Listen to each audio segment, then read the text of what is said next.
लो अच्छे से।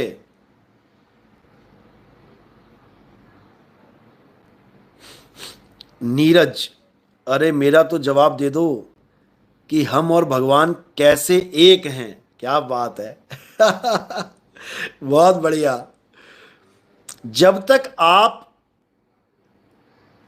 भगवान को नहीं जान पा रहे हो तब तक आप अपना अलग अस्तित्व बना के बैठ गए हो, इसलिए आप अपने आप को जुदा मान रहे हो।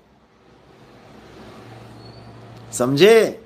आपने अपने शरीर को अपना अस्तित्व मान लिया और भगवान को कुछ और मान के बैठे हो, इसलिए आप अपने आप को अलग मान रहे हो। लेकिन जब तुम आत्मज्ञान में आओगे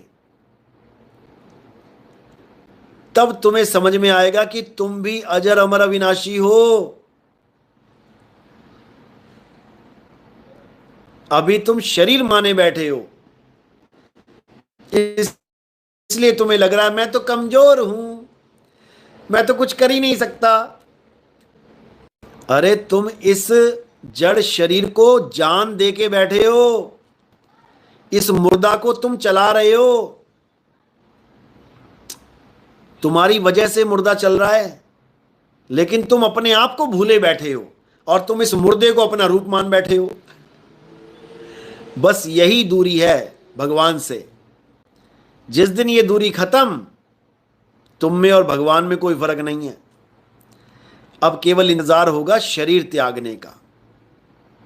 शरीर जैसे ही त्यागा वैसे ही ये नदी समुद्र में मिल गई, एक हो गई।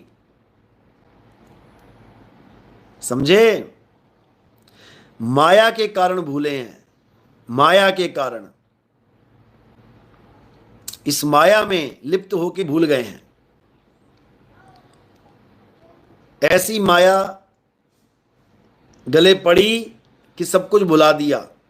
अब ऐसा गुरु चाहिए जो इस माया से परे मायातीत ज्ञान दे दे, गुणातीत त्रिगुणातीत ज्ञान दे दे, आत्म ज्ञान दे दे, फिर काम बन जाएगा।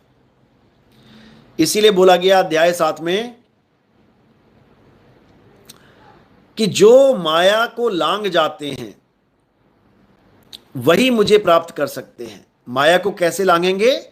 जो आत्मज्ञान को प्राप्त कर लेते हैं वो मुझे प्राप्त कर लेते हैं। मेरा स्वरूप और उनका स्वरूप एक हो जाता है, वो तत्वज्ञानी हो जाते हैं। मुझ में और उनमें कोई भेद नहीं रह जाता। ये सब लिखा हुआ है भाई, पढ़ो जाके।